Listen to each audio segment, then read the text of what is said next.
that you can understand in the type of traffic you would anticipate with and without this project. Just so we have these results, but we are not presenting it at this point, but it's about a 7-minute long simulation. If you are interested, we can show it to you. Thank you. Next one, please. From the safety point of view, what we did was to look at 3 years worth of crash data for this corridor. And during that period, which is from 2009 to 2011, there were a total of 56 crashes between 20th Street and the Commerce Avenue on the eastbound portion, and 42 crashes on the westbound segment. One thing to note on the westbound segment, which has 4 lanes, is that out of those 42 crashes, 14 were side swipe crashes, meaning the vehicles trying to change lanes and you hit each other on the side.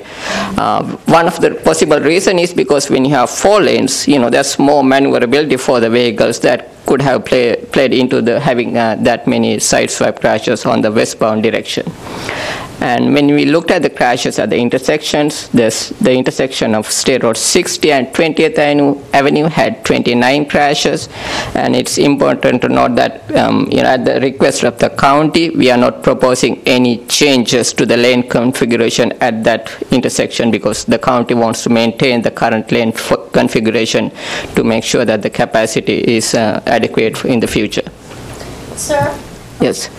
Sir, if you can go back to that slide for just a moment. I had a question. 98 crashes over the course of a 2 to 3 year period is not considered high crashes? That seems like a high number to me. Yeah, crashes are a relative thing. I guess if you're involved... You have to go we to the need you to get to the microphone, Sorry, please.